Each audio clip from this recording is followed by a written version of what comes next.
Jennifer?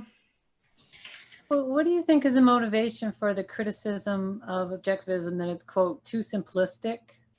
You ever hear that one?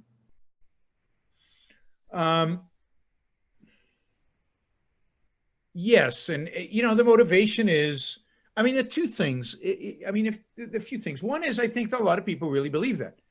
That is, if you hold, particularly philosophers, if you hold what I would consider convoluted philosophy of the world, a Kantian or Hegelian philosophy, then objectivism comes across as very simple, both in its language. It actually is written in English, in understandable English, and in its concepts. They seem to be very simple. They're connected to reality. But if you don't believe reality really exists, and if you believe that things are much more complex, and then, yeah, it comes across as simplistic. So I think when people are infused with another philosophy and are not thinking with a connection directly to reality, when they read it, I think they honestly think, yeah, this is too simple. She's missing all the complexity in philosophy, which I think is BS, but that's what philosophy is today. And if you're a student of philosophy and you read all this other stuff, it sounds, I mean, I don't want to take Jordan Peterson, and this is not, take Jordan Peterson. I mean, Jordan Peterson thinks Ayn Rand is simplistic. And think about how he talks and what he says, and how convoluted some of what he says is, and how, does God exist? And he goes into this whole metaphysical thing about, well, maybe, and he won't give you definitive answers. And then objectivism has these simple, straightforward, coherent answers to these questions. But he wants to deal with Jungian archetypes. And now partially it's because he's in psychology and not really in philosophy, but even his philosophical views are very complicated and complex for in a sense, no good reason, right? And so I can see him looking at something from Ayn Rand and saying, yeah, she doesn't get the depth. She doesn't, I mean, and he certainly does this with Ayn Rand's characters. I did a whole thing on his view of Ayn Rand characters where, they're in a conflict, so not between, should I commit mass murder or should I be, should I stick to it? They're more altruism. Should I be motivated by should I sacrifice to my family? To him, evil is a little devil inside of you, actually pushing you towards doing evil things. And Ayn Rand's view, in my view, is more subtle, but his view, it's more simplistic, right? Even though even Ayn Rand, ultimately has characters who ultimately land up committing mass murder, but that's not what's they're being pushed towards by the devil inside of them, which is kind of the Dostoevsky. So he sees Dostoevsky as having a more complex view of man, and Ayn Rand having a simplistic view of man, because Ayn Rand has a clearer view of man and a view of man as being rational, which is much simpler and much more straightforward. So I think some of it is honest. Some of it is evasion. Some of it is, if I really went down this, I would have to challenge everything I believe, and I don't want to. And let me just dismiss it as being, yeah, it's simplistic. I like the complexity, because the complexity makes me feel comfortable. Because if not for the complexity, I'd actually have to understand stuff. I'd actually have to know stuff. I'd actually have to commit myself to knowledge. And with the ambiguity, I can stay in this fog. So there's certainly a dishonesty and an evasion as part of it. So I think it's a mixture of those things. I think it's intentional. I think it is a hand wave. I think I think some people know better. They know that her ideas are complex, but they want the person who doesn't know to say, oh, yeah, just hand wave. Yep, I think that's right. Yeah, I think they don't want people to be able to understand it, especially young people. They want to confuse them so they can say, oh, well, this is too complicated for you, so you have to listen to me. And, it's part of their way to gain control over people, is to present their ideas as complex. But I don't know how much of that is they do consciously, and how much of that is just a product of their of their ideas, and just they doing subconsciously. They're doing it. They're evading their true motivation, and they're They're doing it elsewhere. So sometimes it's hard to tell. I mean, nobody's as conscious of his evil as Tui is. Think about Tui in the Fountainhead. And then it's a question of how conscious the people are of the evasions and their true motivations. And it's hard to tell how conscious people are of that, how willing they are to bring it to the forefront of their mind. I'm doing this because I hate people. How many people actually hold that? I think very few. But they do it because they hate people. They just they don't bring it to awareness. Jonathan, I wonder if I can ask you to capsulize. I know this is difficult. Can I ask you to capsulize your philosophy? What is Randism? First of all, I do not call it Randism, and I don't like that name. I call it Objectivism. All right. Meaning a philosophy based on objective reality. Now let me explain it as briefly as I can.